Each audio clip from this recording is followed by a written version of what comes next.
Ang mga diskurso ni Kristo ng mga huling araw.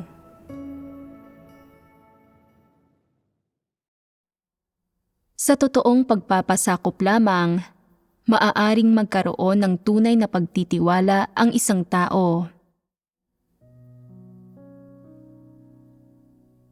Sa proseso kung saan nagkakaroon ng tunay na pananampalataya sa Diyos ang mga tao, ano ang ginagawa ng Diyos? Nagbibigay siya ng kaliwanagan, gumagabay, nagsasaayos ng mga kapaligiran, at pagkatapos ay kinukuha niya ang katotohanan at isinasagawa ito sa mga tao. Nang tanggapin ni Pedro ang pagkastigo sa kanya mula sa Panginoong Hesus, siya'y inilalantad, hinahatulan, at kinokondena ng Diyos. Dapat bang maranasan ng mga tao ang mga bagay na ito bago nila makamit ang tunay na pagtitiwala sa Diyos? Oo, Bakit kinakailangang maranasan nila ang mga bagay na ito? Magiging imposible ba ito kung wala ang mga bagay na ito? Posible bang lagpasan ang hatol, pagkalantad, pagsaway, pagdisiplina, pagkastigo, at maging ang panunumpa? Ipagpalagay nating pinag-usapan ng Panginoong Hesus at ni Pedro ang usapin sa isang magiliw na paraan. Sa halip na siya'y kinastigo, sinasabing, "Pedro, alam kong maganda ang intensyon mo sa sinasabi mo, ngunit huwag kang magsasalita ng ganyan sa hinaharap. Huwag mong hadlangan ang aking plano, bunsod ng magagandang intensyon ng tao. Huwag kang magsalita sa ngalan ni Satanas at kumilos bilang daluyan ni Satanas. Sa hinaharap, mas maging maingat ka at huwag kang magsasalita ng walang katuturan. Bago ka magsalita, isipin mong mabuti kung tama ang mga sasabihin mo at kung ang mga ito'y makakapighati o makakagalit sa Diyos. Uubra ba ang ganitong paraan ng pagsasalita? Hindi. Bakit hindi? Ang mga tao ay labis ng ginawang tiwali ni Satanas at ang mga ugat ng kanilang mga tiwaling disposisyon ay napakalalim na. Namumuhay sila sa kanilang tiwaling disposisyon.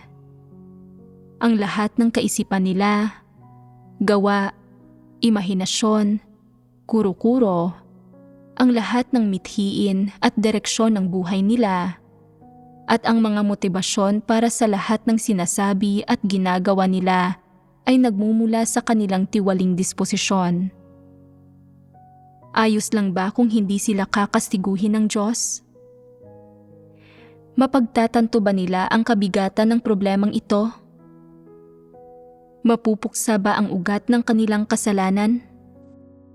hindi, Kung ang ugat ng kanilang kasalanan ay hindi mapupuksa, kaya ba ng mga tao na magpasakop sa Diyos?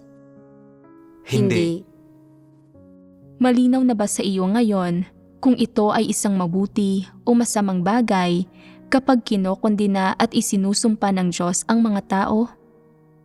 Ito ay isang mabuting bagay. Isa bang mabuting bagay para sa Diyos na ilantad ang mga tao? oo, Ano ang inilalantad niya sa mga tao? inilalantad niya ang kanilang kahinaan, tayog, at pagtitiwala sa Diyos. Inilalantad niya ng lubusan ang mga tao. Ang mga pinanghahawakan mong doktrina, ang patok na linya na palagi mong inuulit, ang mga paniniwala mo, ang panlabas mong sigasig at mabubuting intensyon ay hindi sinasang-ayunan ng Diyos. Hindi ang mga ito ang gusto niya. Kahit gaano ka pa kasigasig o gaano kalayo ang nilalakbay mo, maipapakita ba nito na tinataglay mo ang katotohanan? Maipakikita ba nito na mayroon kang tunay na pananampalataya sa Diyos? Hindi ito ang mga bagay na pinupuri ng Diyos. Ang kabutihan at mga imahinasyon ng tao ay walang kabuluhan. Upang makamit ang pagsang-ayon ng Diyos at taglayin ang tunay na pananampalataya sa Diyos, dapat mong maranasan ang sari-saring pamamaraan kung paano gumagawa ang Diyos. Naglalantad, humahatol, kumokondena, nanunumpa. Minsan maging ang pagdidisiplina at pagpaparusa ay kailangan. Dapat bang katakutan ang mga bagay na ito? Hindi dapat katakutan ang mga bagay na ito. Nasa mga ito ang layunin ng Diyos, ang mabubuting layunin ng Diyos, at ang maaalalahaning pagsasaalang-alang ng Diyos. Kapaki-pakinabang na tiisin ang paghihirap na ito. Ginagawa ng Diyos ang mga bagay na ito at ginagamit ang mga pamamaraang ito upang gumawa sa mga tao. Ipinapakita nito na may mga inaasahang bagay ang Diyos mula sa mga taong ito at may nais na makamit mula sa mga ito. Hindi ginagawa ng Diyos ang mga bagay na ito ng walang plano, walang kahulugan, o batay sa mga imahinasyon. Lubusang sinasalamin ng mga ito ang layunin ng Diyos. Ano ang layunin ng Diyos? Nais niyang dalhin ang mga tao sa tunay na pananampalataya sa Diyos at tanggapin ng mga tao ang katotohanan, itakwil ang kanilang mga tiwaling disposisyon at isakatuparan ang kaligtasan. Sabihin mo sa akin, pagkatapos ikaila ni Pedro ang Panginoong Hesus ng 3 beses, pinagnilayan ba niya ang kanyang sariling pananampalataya? Ang mga taong may normal na pagkatao, ang mga naghahangad ng katotohanan ay magninilay-nilay sa kanilang sarili kapag may nakatagpo silang mga kabiguan at balakid. Tiyak na nagnilay-nilay si Pedro sa ganitong paraan. Hindi kailanman magninilay-nilay sa kanilang sarili ang mga taong hindi nagmamahal sa katotohanan. Kung makatagpo sila ng isang sitwasyong gaya ng kay Pedro, sasabihin nilang, bagaman itinatwa ko ang Panginoon ng 3 beses, hindi karaniwang pangyayari ang mga ito. Sino ang hindi makararamdam ng pag-aalala, takot, at panghihina sa ganoong mga di karaniwang pangyayari? Hindi ito isang malaking bagay. Malaki pa rin ang pagmamahal ko sa Panginoon. Ang puso ko ay nag-aapoy pa rin sa sigasig. Matatag ang espiritu ko at hindi ko kailanman iiwan, hindi ko kailanman tatalikuran ang Panginoon. Ang pagkakaila sa Panginoon ng 3 beses ay isa lamang maliit na dungis at malamang na hindi ito maaalala ng Panginoon. Sa huli, ang pagtitiwala ko sa Diyos ay sadyang malaki. Anong uri ng pagninilay-nilay ito? Ito ba ang pag-uugali ng pagtanggap sa katotohanan? Ito ba ang daan upang magkamit ng tunay na pagtitiwala? Hindi. Paano kung naisip ni Pedro na, Panginoong Hesus, kilalang kilala mo ang mga tao, ngunit paano mo nagawang tumaya na gagawin ko ang ganoong bagay? Hindi mo dapat inasahan na ikakaila kita. Sa halip, inasahan mo dapat na kikilalanin kita ng 3 beses. Maganda sana iyon, at pagkatapos ay sumunod sana ako sa iyo ng taas noo. Bilang karagdagan, naipakita sana nito ang malaking pagtitiwala ko sa iyo, at ang iyong hula ay napatunayan din sana na totoo. Pareho tayong malulugod niyan. Kung gaano ako tunay na nananampalataya sa iyo, dapat mo akong gawing perpekto at ibigay sa akin ang aking dignidad. Hindi mo ako dapat pagalitan. Hindi mo ako dapat tratuhin ng ganito. Ako ang may dignidad na si Pedro. Hindi ako dapat kailanman sumambit ng mga salitang nagkaila sa Diyos. Labis itong nakakahiya at kahiya-hiya. Bakit mo ipinapataw sa akin ang ganoong bagay? Bakit hindi na lang sa iba? Hindi patas ang ginawa mo. Bagamat inaamin kong ikinaila kita, kailangan mo ba talagang ibunyag ako ng ganito para makita ng lahat ang aking kahihiyan? Saan ako pupunta mula rito? Magkakaroon pa rin ba ako ng isang magandang patutunguhan sa hinaharap? Hindi ba ito nangangahulugan na sinusukuan mo na ako? Sa puso ko, ang pakiramdam ko ay hindi ito patas. Tama ba o mali ang mga tuwiran sa Diyos ng ganito? Anong uri ng kalagayan ito? Dito, si Pedro ay may pagsuway at mga reklamo. Nagrereklamo si Pedro na ang gawain ng Diyos ay hindi umaayon sa mga kuro-kuro at panlasa niya. Nagiging dahilan ito upang siya ay mapahiya at mawala ng katayuan, nang sa gayon ay wala na siyang mukhang maiharap sa mga tao. Dito, mayroon siyang mga pagpili ng tao.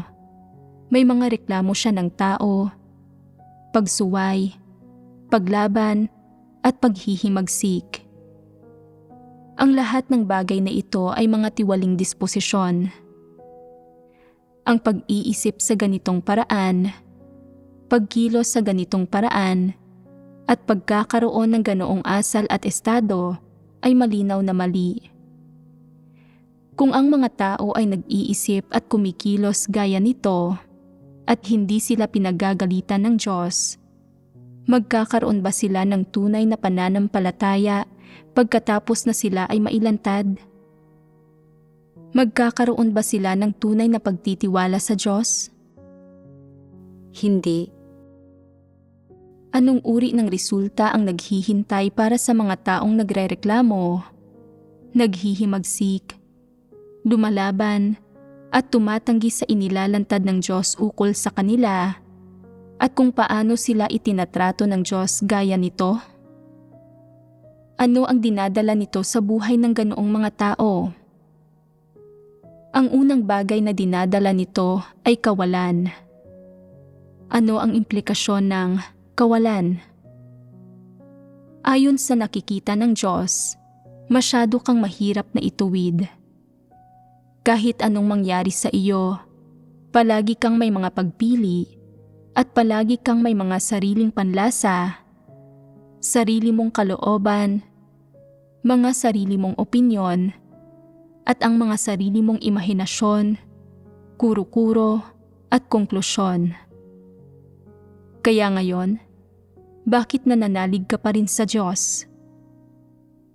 Para sa iyo, ang Diyos ay ang bagay lamang na pinagtutuunan mo ng iyong paninindigan at ng iyong suportang espiritual.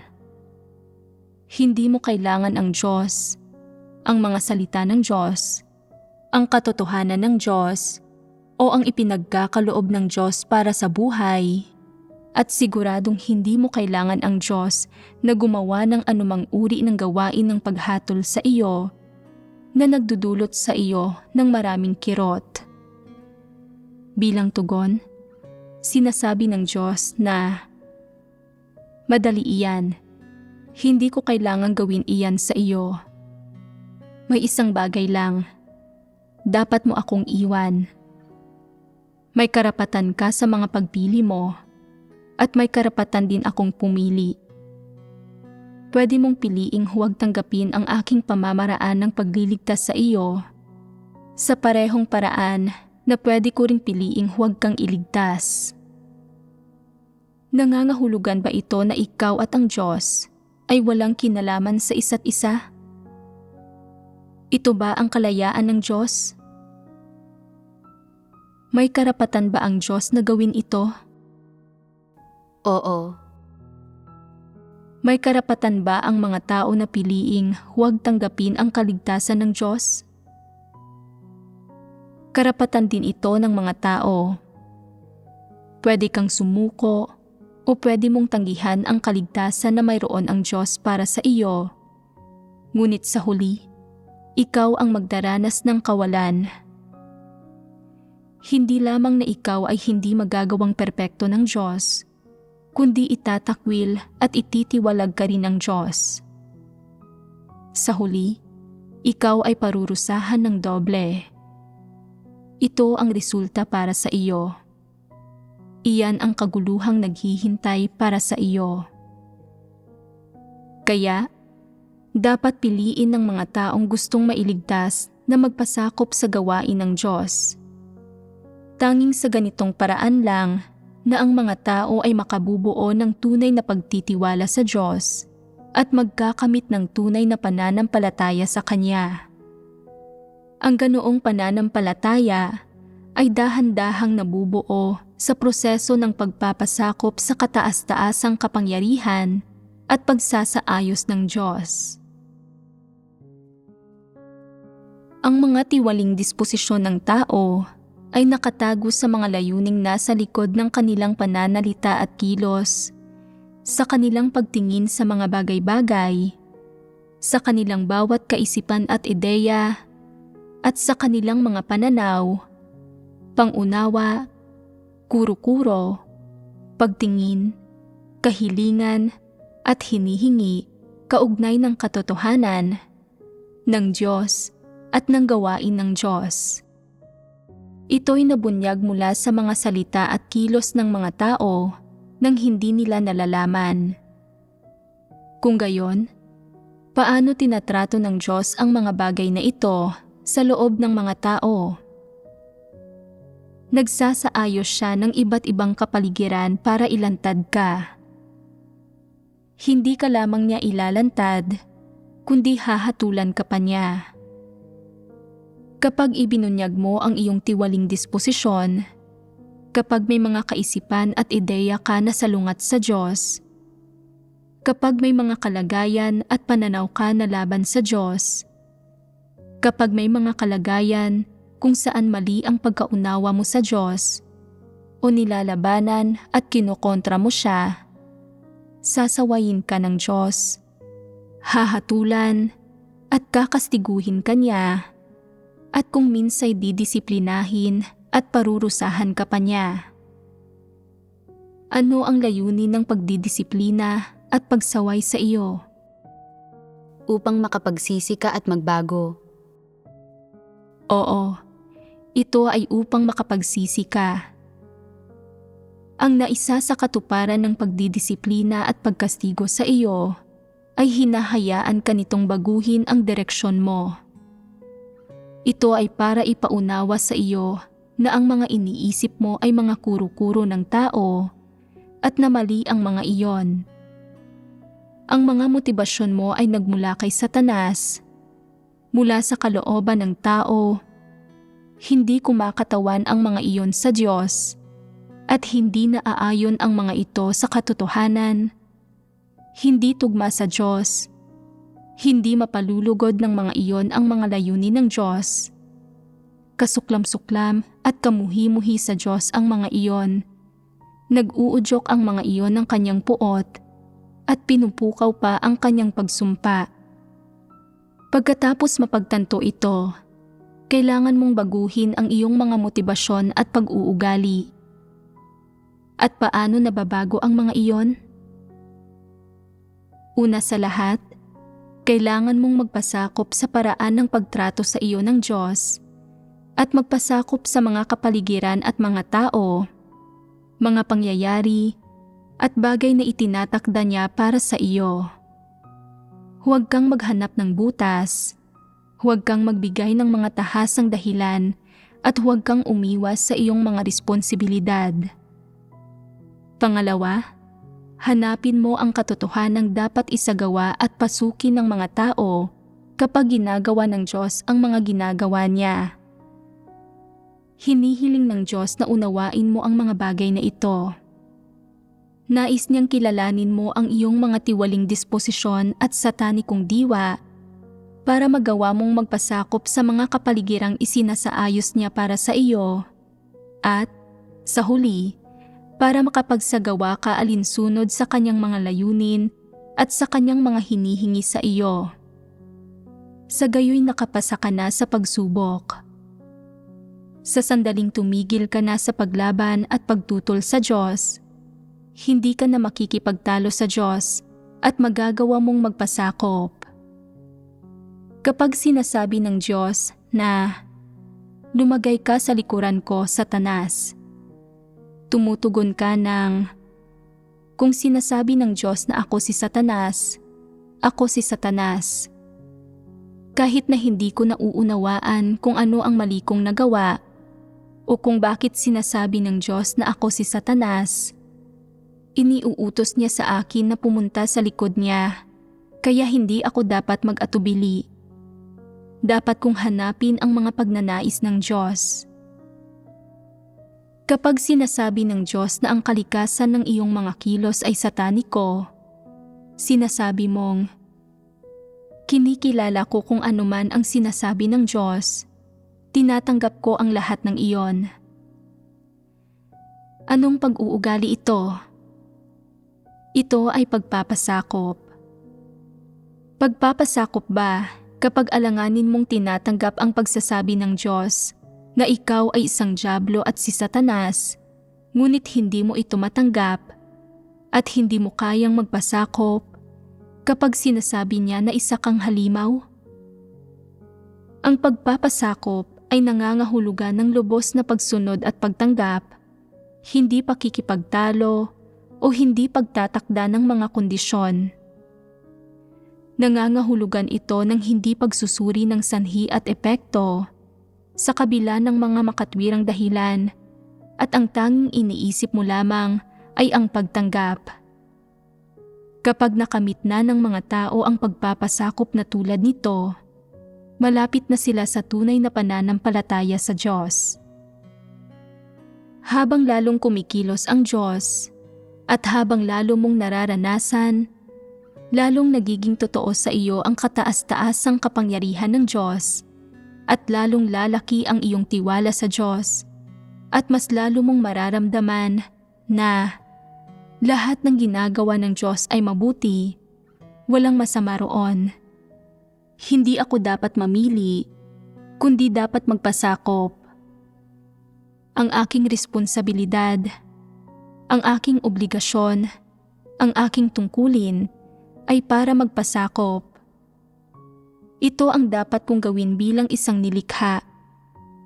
Kung hindi ko man lang kayang magpasakop sa Diyos, ano ako? Isa akong halimaw, isa akong demonyo. Hindi ba't ipinapakita nito na mayroon ka ng tunay na pananampalataya ngayon?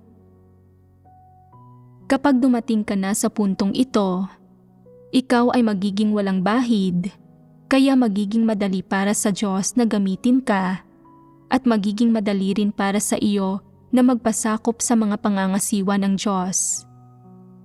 Kapag mayroon kang pagsang-ayon ng Diyos, magagawa mong makamit ang kanyang mga pagpapala. Sa makatuwid, maraming aral na matututuhan sa pagpapasakop. Si Pedro ay nagtataglay ng tunay na pagpapasakop sa Diyos. Nang sinabi ng Diyos na, "Lumagay ka sa likuran ko, Satanas," tumahimik siya at nagnilay-nilay sa kanyang sarili. Hindi ito magagawa ng mga tao ngayon. Kung sasabihin ng Diyos, "Lumagay ka sa likuran ko, Satanas," sasabihin nilang, "Sino ang tinatawag mong Satanas?"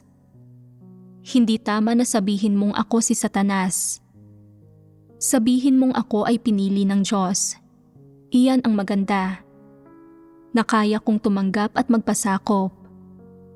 Kung sasabihin mong ako si Satanas, hindi ako makapagpapasakop. Kung hindi mo kayang magpasakop, mayroon ka bang tunay na pagtitiwala sa Diyos kung gayon? Mayroon ka bang tunay na pagpapasakop? Ano ang kaugnayan ng pagpapasakop at pagtitiwala? Magkakaroon ka lang ng tunay na pagpapasakop sa Diyos kapag mayroon kang tunay na pananampalataya. Tanging kapag kaya mong tunay na magpasakop sa Diyos, na ang tunay na pagtitiwala sa Diyos ay dahan-dahang sisibol mula sa kalooban mo. Magtatamo ka ng tunay na pagtitiwala sa proseso ng tunay na pagpapasakop sa Diyos. Ngunit kung wala kang tunay na pagtitiwala, magagawa mo bang tunay na magpasakop sa Diyos? Hindi. Ang mga bagay na ito ay magkakaugnay at hindi ito isang usapin ng mga regulasyon o lohika. Ang katotohanan ay hindi pilosopiya, hindi ito lohikal. Ang mga katotohanan ay magkakaugnay at ganap na hindi mapaghihiwalay.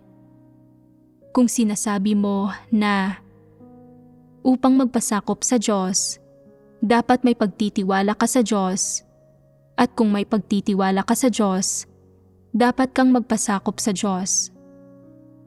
Ito ay isang regulasyon, isang parirala, isang teorya, isang matayog na pananaw. Ang mga bagay ukol sa buhay ay hindi mga regulasyon. Paulit-ulit mong kinikilala sa salita na ang makapangyarihang Diyos ang tanging tagapagligtas mo at ang nag-iisang tunay na Diyos. Ngunit mayroon ka bang tunay na pagtitiwala sa Diyos? Ano ang inaasahan mo upang ikaw ay maging matatag kapag nakatagpo mo ang paghihirap? Maraming tao ang tumatanggap sa makapangyarihang Diyos dahil nagpahayag siya ng maraming katotohanan. Tinatanggap nila siya upang makapasok sila sa kaharian ng langit. Gayunman, kapag naharap sila sa pagdakip at mga paghihirap, maraming tao ang umaatras. Maraming tao ang nagtatago sa kanilang mga tahanan at hindi nangangahas na gampanan ang kanilang mga tungkulin. Sa panahong ito, ang mga salitang sinambit mo, nananalig ako sa kataas-taasang kapangyarihan ng Diyos, nananalig ako sa pagkontrol ng Diyos sa tadhana ng tao, at ang aking tadhana ay nasa kamay ng Diyos, ay matagal nang naglaho nang walang iniwang bakas. Ito ay isa lamang bukang bibig para sa iyo. Yamang hindi ka nangangahas na isagawa at maranasan ang mga salitang ito, at hindi ka namumuhay sa mga salitang ito, mayroon ka bang tunay na pagtitiwala sa Diyos? Ang diwa ng pagkakaroon ng tunay na pananampalataya sa Diyos ay hindi lamang ang paniniwala sa pangalan ng Diyos, kundi ang pananalig sa katotohanan na ang Diyos ang may kataas-taasang kapangyarihan sa lahat ng bagay. Kailangan mong gawing bahagi ng buhay mo ang katotohanan ito. Gawin itong tunay na patotoo ng buhay mo. Kailangan mong mamuhay sa mga salitang ito. Nangangahulugan itong hinahayaan mo ang mga salitang ito na gabayan ang iyong pag-uugali at gabayan ang direksyon at mga mithiin ng mga pagkilos mo kapag naharap ka sa mga sitwasyon. Bakit mo kailangang mamuhay sa mga salitang ito? Halimbawa, sabihin nating magagawa mong pumunta sa isang dayuhang bansa upang maniwala sa Diyos at gampanan ang tungkulin mo, at iniisip mong ito ay mabuti. Ang alituntunin ng malaking pulang dragon ay hindi umiiral sa ibayong dagat at walang pag-uusig ng mga paniniwala. Ang paniniwala sa Diyos ay hindi maglalagay sa buhay mo sa panganib, kaya hindi ka dapat makipagsapalaran. Samantala, ang mga mananampalataya ng Diyos sa kalupaang Tsina ay nasa panganib ng pagdakip anumang oras. Nakatira sila sa lungga ng demonyo at iyan ay napakamapanganib. Pagkatapos isang araw, sinabi ng Diyos na, nananalig ka sa Diyos sa ibayong dagat sa loob ng maraming taon at nagkamit ng ilang karanasan sa buhay. May lugar sa kalupaang Tsina. Ang mga kapatid doon ay mga kulang pa sa gulang pagdating sa buhay. Dapat kang bumalik at akayin sila gaya ng isang pastol. Ano ang gagawin mo kapag naharap ka sa ganitong responsibilidad? Magpasakop at tanggapin ito. Maaaring sa panlabas ay matatanggap mo ito, ngunit hindi mapapalagay ang puso mo. Sa iyong higaan sa gabi, iiyak ka at mananalangin sa Diyos na, Diyos ko, alam mo ang kahinaan ko. Napakababa ng tayog ko. Kahit bumalik ako sa kalupaan, hindi ko magagawang akayin gaya ng isang pastol ang mga hinirang ng Diyos. Hindi ba pwedeng pumili ka ng ibang pupunta roon? Ang atas na ito ay nakarating sa akin at gusto kong pumunta, ngunit natatakot ako na kung pumunta ako, hindi ko ito maisa sa katuparan ng maayos, na hindi ko magagawang gampanan ang tungkulin ko ng matiwasay at na mabibigo akong matugunan ang iyong mga layunin. Hindi ba pwedeng manatili ako sa ibayong dagat ng 2 taon pa? Anong pagpili ang ginagawa mo? Hindi ka lubos na tumatangging pumunta, ngunit hindi ka rin lubos na pumapayag na pumunta. Ito ay palihim na pag-iwas. Ito ba ay pagpapasakop sa Diyos? Ito ay isang napakalinaw na paghihimagsik sa Diyos. Ang pag-ayaw mo na bumalik ay nangangahulugan na nagtataglay ka ng mga damdaming lumalaban. Alam ba ito ng Diyos? Sasabihin ng Diyos, huwag kang pumunta. Hindi ako nagiging malupit sa iyo. Binibigyan lang kita ng isang pagsubok. Sa ganitong paraan, ibinunyag ka niya. Minamahal mo ba ang Diyos? Nagpapasakop ka ba sa Diyos? Mayroon ka bang tunay na pagtitiwala? Wala. Ito ba'y kahinaan? Hindi. Ito ay paghihimagsik. Ito ay pagsalungat sa Diyos.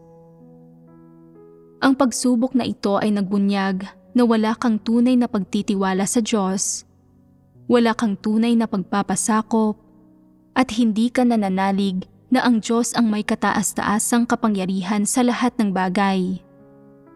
Sinasabi mo na, hanggat natatakot ako, may katwiran ako sa pagpiling huwag pumunta.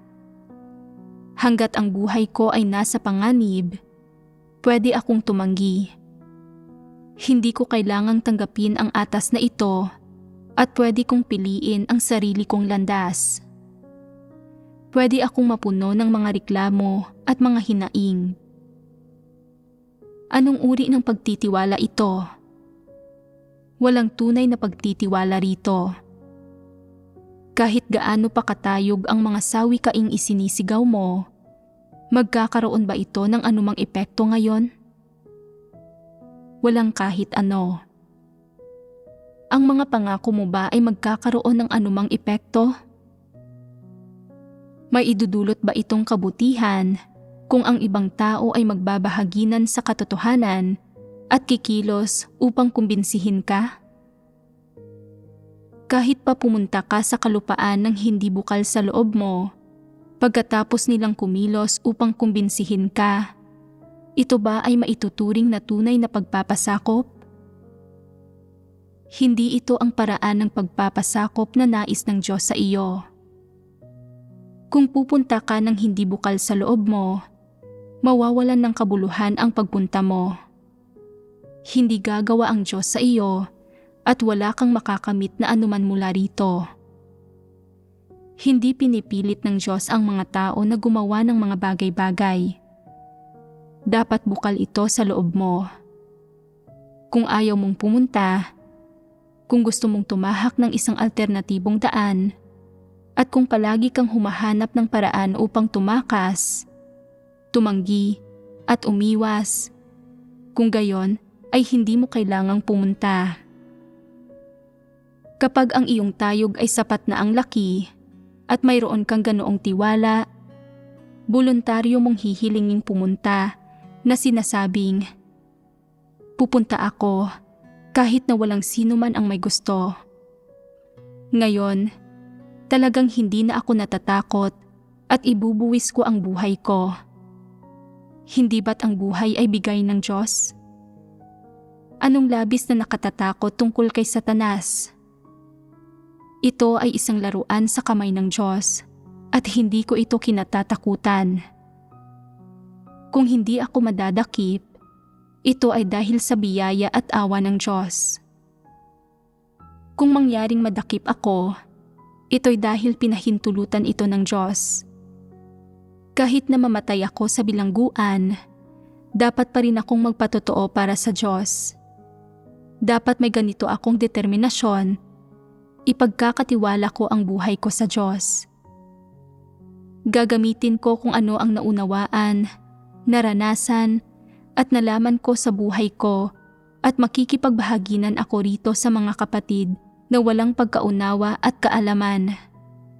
Sa ganitong paraan, magkakaroon sila ng parehong tiwala at determinasyon gaya ng sa akin at makalalapit sila sa harap ng Diyos at makapagpapatotoo para sa Kanya.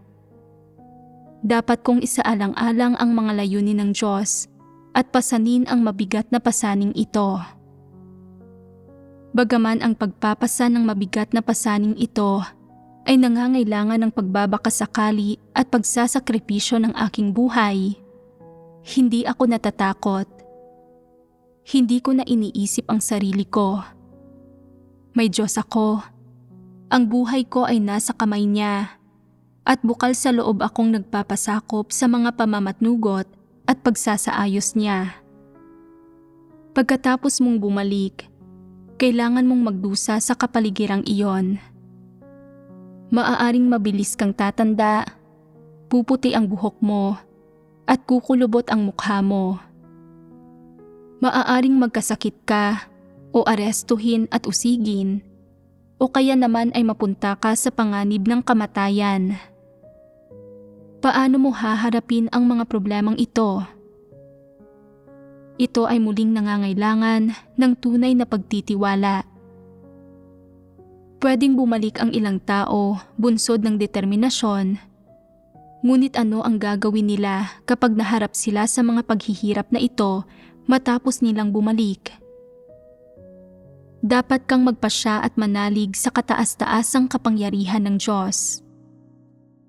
Kahit na ikaw ay magkaedad ng bahagya o magkasakit ng bahagya, ang mga ito ay mga bagay na hindi gaanong mahalaga. Kung magkasala ka sa Diyos at tanggihan ang kanyang atas, mawawala sa iyo ang pagkakataong magawang perpekto ng Diyos sa buhay na ito. Sa buhay mo, kung magkasala ka sa Diyos at tanggihan ang kanyang atas, iyan ay magiging isang walang hanggang dungis.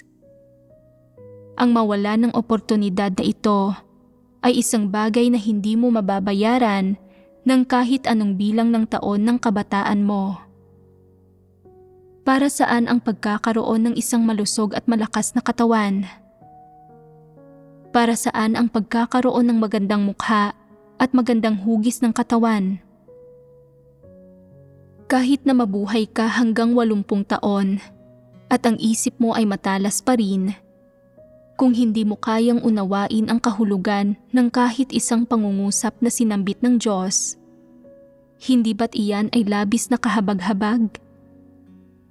Lubos itong magiging kahabag-habag. Kaya, ano ang pinakaimportante at pambihirang bagay na dapat makamit ng mga tao kapag lumapit sila sa harap ng Diyos? Ito ay ang tunay na pananampalataya sa Diyos. Kahit ano pa ang mangyari sa iyo, kung ikaw ay nagpapasakop muna, kahit na mayroon kang ilang maliit na maling pagkaunawa tungkol sa Diyos sa oras na iyon, o hindi mo masyadong nauunawaan kung bakit kumikilos ang Diyos sa ganyang paraan, hindi ka magiging negatibo at mahina. Gaya ng sinabi ni Pedro na, kung pinaglalaruan man ng Diyos ang mga tao na para bang sila ay mga laruan, ano ang karaingang maaaring magkaroon ang mga tao? Kung wala ka kahit ng ganitong maliit na pagtitiwala, magagawa mo pa rin bang magpasakop gaya ni Pedro? Madalas, ang ginagawa ng Diyos sa iyo ay akma at makatwiran, nakahanay sa iyong tayog, mga imahinasyon at kuro-kuro. Gumagawa ang Diyos ayon sa iyong tayog. Kung hindi mo pa rin ito matanggap, maisa sa katuparan mo pa rin ba ang pagpapasakop ni Pedro? Iyan ay lalong magiging imposible. Kaya, dapat kang maghangad tungo sa direksyong ito at mithiing ito. Sa ganitong paraan mo lamang maisa sa katuparan ang tunay na pananampalataya sa Diyos.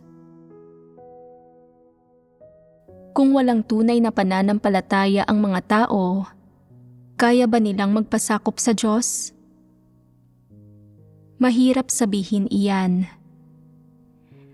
Tanging sa pagkakaroon lamang ng tunay na pagtitiwala sa Diyos, na sila ay tunay na makakapagpasakop sa Kanya. Ganyan talaga iyan. Kung hindi ka tunay na nagpapasakop sa Diyos, hindi ka na magkakaroon ng mga oportunidad na tanggapin ang kaliwanagan ng Diyos, patnubay, o pagiging perpekto. Itinaboy mo ang lahat ng oportunidad na ito upang ikaw ay magawang perpekto ng Diyos. Hindi mo gusto ang mga ito. Tinatanggihan, iniiwasan, at tuloy-tuloy mong iniilagan ang mga ito.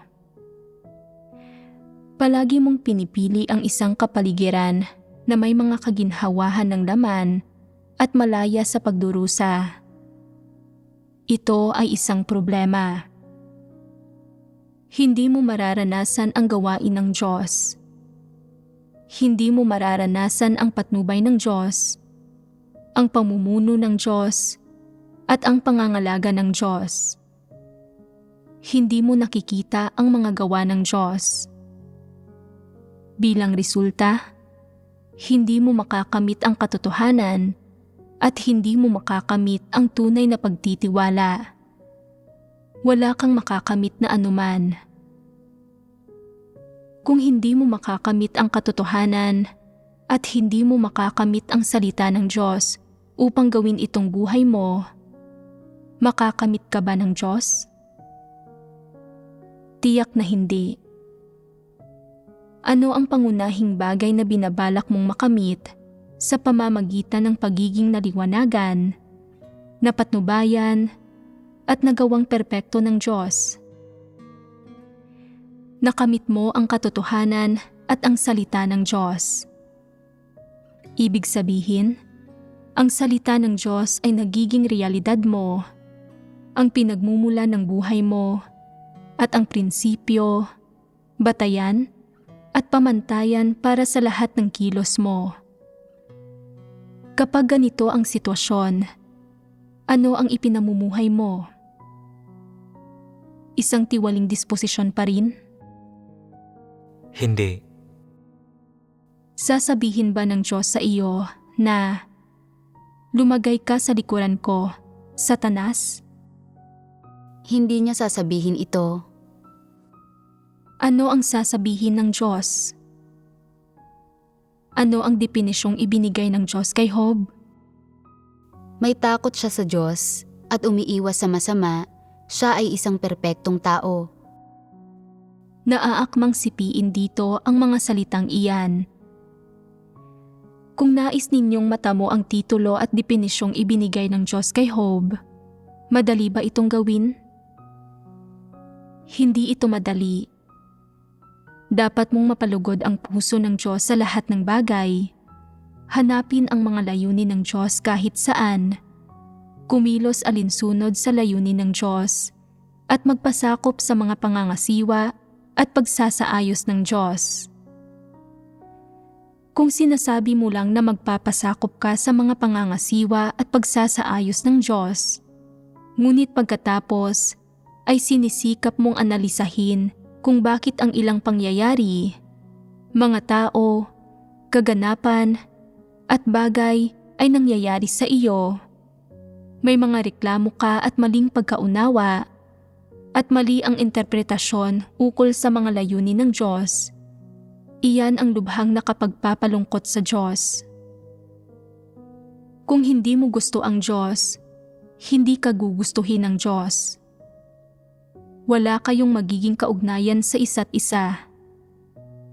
Hindi ba ito magiging problema kung ang mga bagay-bagay ay magpapatuloy ng ganito? Dahil hindi ka isang nilikha ng Diyos, hindi ang Diyos ang iyong kataas-taasan, ni hindi ang Diyos mo. Paano ka ilalarawan ng Diyos sa huli? Magsilayo kayo sa akin, kayong manggagawa ng katampalasanan. Gusto ba ninyong sa inyo sabihin ang mga salitang ito? Ano ang ibig sabihin kung sa inyo ito sinabi? Ibig sabihin na kami ay kinundina, itiniwalag at pinarusahan ng Diyos. Hindi iyan mabuti kahit kailan. Sa oras na ikaw ay kinondena at itiniwalag ng Diyos, hindi ito tulad ng pagkondena ng isang lider o isang taong nasa awtoridad. Ang Diyos iyon. Binibigyan ka ng Diyos ng buhay at sinusuportahan ang iyong buhay. Ngayong hindi ka gusto ng Diyos, kaya mo pa bang mabuhay? Hindi. Ano ang ibig sabihin nito? Ipinahihiwatig nito ang pangwakas na kahihinatnan para sa iyo na hindi isang magandang bagay. Hindi ito magandang senyales kahit kailan. Kung sasabihin ko na ang isang tao ay may takot sa Diyos at umiiwas sa masama at siya'y isang perpektong tao, ito ay mabuting senyales at ang pagpapala ng Diyos ay tiyak na darating sa ganoong tao. Ano ang dapat ninyong maging palagay sa mga salitang ginamit ng Diyos upang suriin si Job? Kung iisipin mo ang tungkol sa kung ano ang kinain ni Job, ano ang isinuot niya, paano siya naglakad, at anong katauhan ang mayroon siya, at susubuking gayahin ang mga bagay na ito, ginagawa mo ito ng mali. Kailangan mong mabilis na magmuni-muni at maghanap na iniisip na, paano ito ginawa ni Job?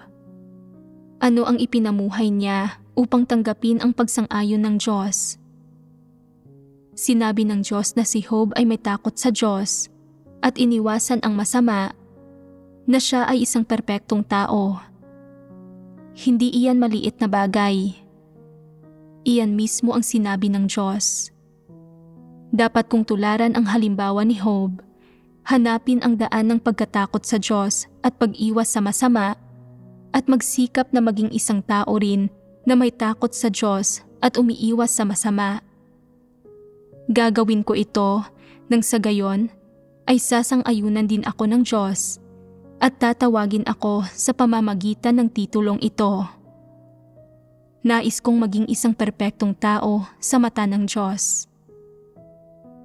Ang ganitong pag-iisip ay naaayon sa mga layunin ng Diyos.